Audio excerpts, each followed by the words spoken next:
Well, good morning. I told you I'd do a video today. I told you I'd be back. Check it out. Felt good this morning, so I'm wearing my Brain Matter podcast shirt Danielle had made for me. Check this out. I don't know if you've ever seen this. Look at this. Can you see the back? My brother-in-law, Tyne, is a graphic designer. Manages a tattoo shop here in Wichita now. That's right, graphic designers. There are jobs in the tattoo industry for you. But he designed my logo for me for the Brain Matter podcast, and I thought I'd wear it today. I had people yesterday, people that I thought will never listen to any of this, ask me if I was going to do a video, and specifically said my podcast. And I said, well, that's not really a podcast. It's just a quick video. But, things evolve, and I thought that was a good idea. Why not call it a podcast? Whether it's 5 minutes, 10 minutes, 30 minutes with commercials, who cares, right? The point is to talk to you and get information and visit a little bit. Of course, this is not a live format video right now, and I got a few questions for you at the end of this, you as a listener. So I have to get these glasses adjusted. They keep falling down. So I apologize for continually touching my face.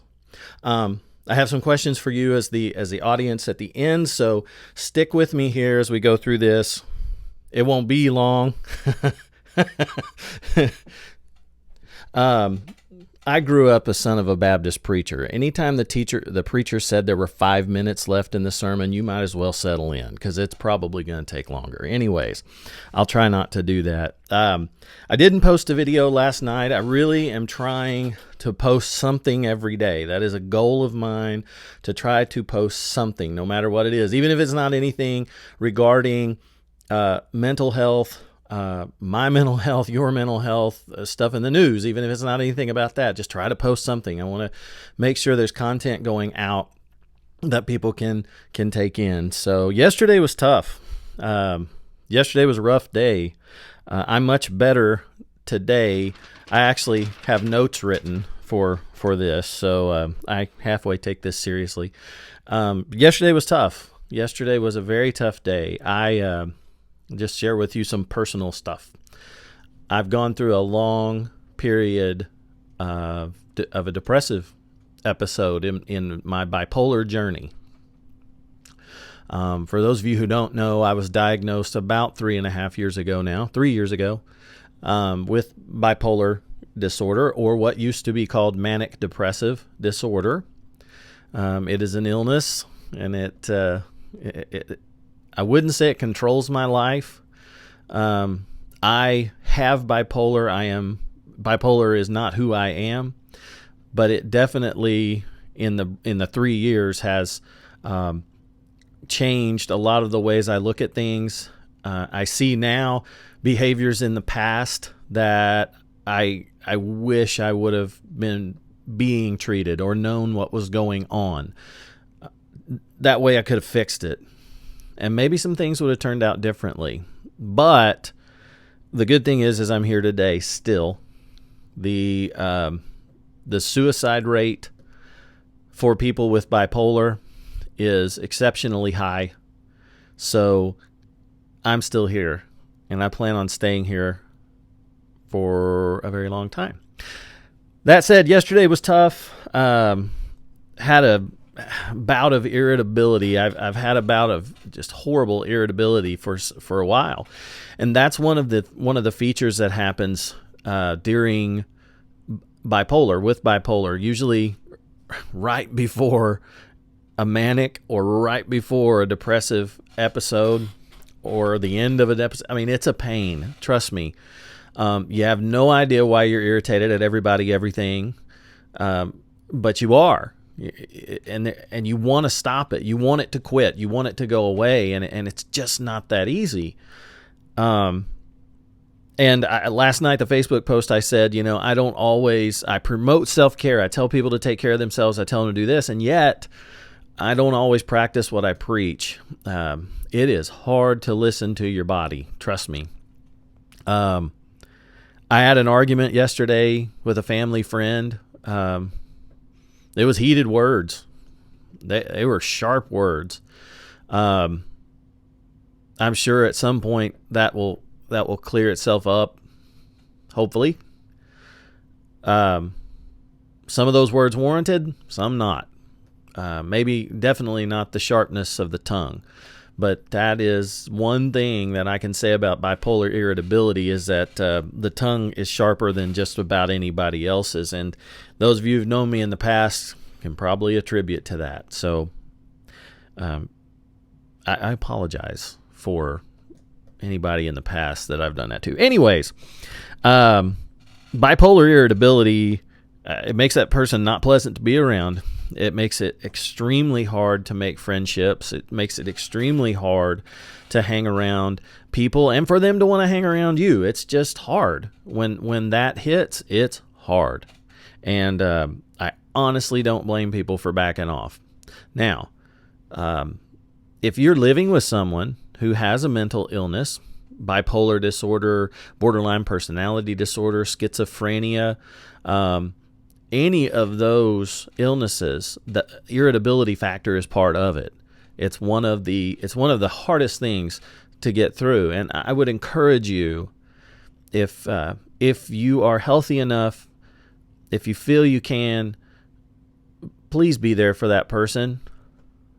Please reach out, give them a hug and say, I can tell you're having a hard time. What do you need from me? How can I help? That helps a lot. Anyways, so moving on. So yesterday, when I got to work, I confided in a trusted coworker. I just told them what's going on in my life, what's happening right now. I'm not on top of my game. It's making it very difficult to concentrate. I get completely irritated at many different things. And that's where the comment last night that I put on Facebook, the comment about airline safety. When you're on an airplane, they always tell you to put your mask on first, right? Reason is, if you're incapacitated, if you're passed out in the seat, how are you going to help anybody else around you? Especially if you have a kid. I mean, like, Maverick would be done because he's not going to put that thing on. So, one of those things. There is a fly in my let me get this. Very good. So take care of yourself first is what this friend of mine said. Put your mask on first, and he was totally right. I was fortunate enough to be able to get a phone call from my doctor, one of my doctors, who happened to be in New Hampshire and still returned my text message and returned my phone call. How awesome is that? I'm pretty blessed with that. And made a little adjustment, and so far today I can tell a big difference.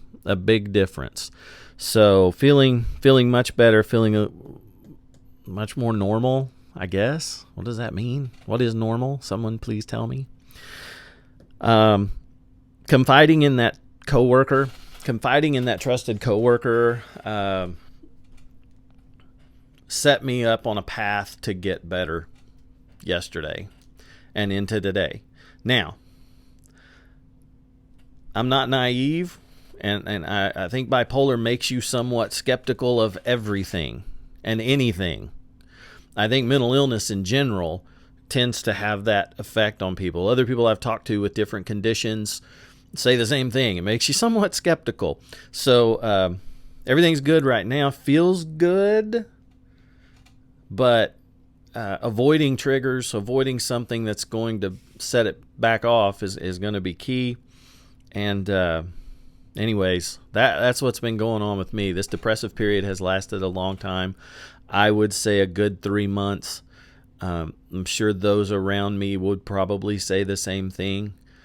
I know that I'm still in it. It's just not as dark today. The extreme, overwhelming feeling of absolute worthlessness, the feeling that not needed, not necessary, why am I here, is not there today. So coming out of that darkness, that's good stuff.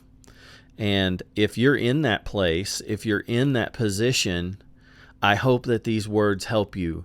I hope that what I'm saying helps you. That put your oxygen mask on first. Put your oxygen mask on first. Because you're not going to be able to help anyone you care about. If you have children, they need you. They need you there. And you got to take care of yourself. I'm gonna stop right there. I don't want to overshare or share things that other people are going through without their permission, but I know there are others right now that are working on themselves, and that's awesome. Those of us around those people may feel like it's our fault, and partly may be. Anyways, so if you're working on yourself, good on you. Keep it up. Keep it up. You're worth it. All right, class. So now Beavis and Butthead. I don't know why I just thought about that. The teacher on Beavis and Butthead, you remember him? Sometimes I feel like that when I talk. But, okay, one thing I wanted to share with you today. I've talked about the Bipolar Hope magazine, BP Hope. It's a great magazine. They have lots of free resources online, usually some type of blog post from experts or other people that have bipolar disorder, really they talk about other, health-related issues. They focus in on bipolar, but it's just good to go through. So an article, let me click on this. Okay. An article came out July the 1st. 8 best quotes from K. Redfield Jamison about bipolar disorder. Dr. Jamison is a professor of psychiatry at Johns Hopkins University School of Medicine. Interestingly enough, she is also a sufferer of bipolar disorder. She still calls it manic depressive disorder. She feels that fits it better. And that's great. That's great. Anyways, this is a person who studies it and lives it. So it's interesting to see. So these are 8 of the quotes. There's 2 that I want to focus on. She talks about imagination and curiosity. She talks about being manic, what it's like to be manic. And she says something interesting here. She says, I'm far removed from my normal self, and I feel I am my liveliest, most productive, most intense, most outgoing, and effervescent. Could not agree more. A little bit of mania goes a long way. It's when it starts getting out of hand and those impulsive behaviors start taking over. So that's why we like to keep that treatment up, keep that therapy up, keep that medication regimen up. It keeps you grounded. It keeps you grounded. It keeps those chemicals working correctly in the brain. It helps keep those electrical impulses working properly. This right here, number 3 on her list, is a quote on being depressed. Depression is not sadness. Okay? It's one thing to be sad. It's a whole other thing to be depressed. Okay? Depression is an illness. Okay? Let's just get that out of the way. Let's get over this thought that, oh, they're so sad, they must be depressed. Maybe they're just sad. Depression's a whole different animal. So the doctor says this: depression is awful beyond words or sounds or images. It bleeds relationships through suspicion, lack of confidence, and self-respect. The inability to enjoy life, to walk or talk or think normally, the exhaustion, the night terrors, the day terrors. There is nothing good to be said for it. The quote, the part of that really got to me was, it bleeds relationships. Depression bleeds relationships with your family, with your children, with your friends, with your significant other, with your spouse, girlfriend, boyfriend. Let me tell you, depression can absolutely suck the life out of a relationship. If you feel you are suffering from depression, an ongoing period of sadness, of lack of self-worth, of inability to get out of bed, inability to get dressed and take a shower because you just can't. Get help. Talk to someone. You know, you may not be able to get into a specialist for a week, 2 weeks, 3 weeks, but make the call and make the appointment. Make the call, make the appointment. And in the meantime, disclose it to someone you trust. And believe me, when you're in depression, you don't trust anybody. You don't trust anybody. You don't even trust yourself. But if you're hearing my voice right now, listen to me, because as early as yesterday, as recently as yesterday, I was where you are. Reach out to someone.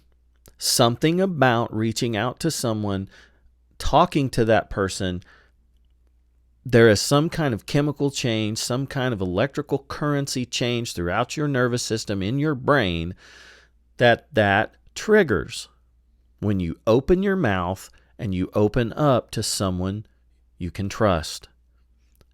Please do it. You owe it to the people around you. You owe it to your longevity. Open up. I thought I'm going to link to this article because I think if you read these quotes for yourself, it is eye-opening. Eye-opening. When she talks about the exhaustion, the night terrors and the day terrors, been there, done that. T-shirt, hat, whole thing, snow cone, carnival. Been there, the day terror, night terror. So, she talks about a few other things. And let's see here. It was number 6. She talks about bipolar's powerful effects on relationships. Here we go, talking about relationships again. Quote, moods are by nature compelling, contagious, and profoundly interpersonal. They alter the perceptions and behaviors not only of those who have them, but also of those who are related or closely associated. Manic depressive illness, marked as it is by extraordinary and confusing fluctuations in mood, personality, thinking, and behavior, inevitably has powerful and often painful effects on relationships. I'm going to read part of that again. Moods are by nature compelling, contagious, and profoundly interpersonal. Moods are contagious. Moods are contagious. You know that as well as I do. If you're around people at your workplace that are down in the dumps, you're going to be down in the dumps. If you're around people that are upbeat, positive, you're going to be upbeat and positive. Now, where I work, we have an incredible atmosphere. I have been fortunate enough to work at this place now for a year. I have been fortunate enough to work with one of the best teams of people, sales, management, that I have ever had the pleasure of working with. Some really talented professionals. And the atmosphere is contagious. It lifts you up. Bipolar disorder, my bipolar disorder makes it difficult for me at times. I love to be upbeat. I love to cut up. I love all of our sayings that we have, our acronyms as we call them at work. Sometimes I just can't get in. I can't do it. And people pick up on that.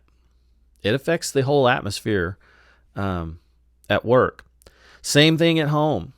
If I'm irritated, no one else is happy. I've noticed for me, when I am really getting into that down episode, if I'm around a lot of type A personality, it just doesn't end well. And I have to remove myself from that situation. I get labeled as being not sociable, rude, and it has nothing to do with either one of those things. I just know if I don't remove myself from the situation, I am going to become that toxic person, that contagious person. And that is not fair to other people. Now, with that said, it is okay. It is okay for you to feel that way. Your feelings are valid, mental illness or not. Your feelings, pardon me, your feelings are valid, mental illness or not. Your feelings are valid. Now, you still have to deal with it. You still have to take care of the problem. You still have to deal with your issue. Make sure that you're trying to communicate as best you can with those you love, with those friends, that, hey, I'm having a hard time. It has nothing to do with you per se. Anything you've said to me, anything you've done, I have to take a break. I have to take a break. And it's okay to say that. It's absolutely okay to say that.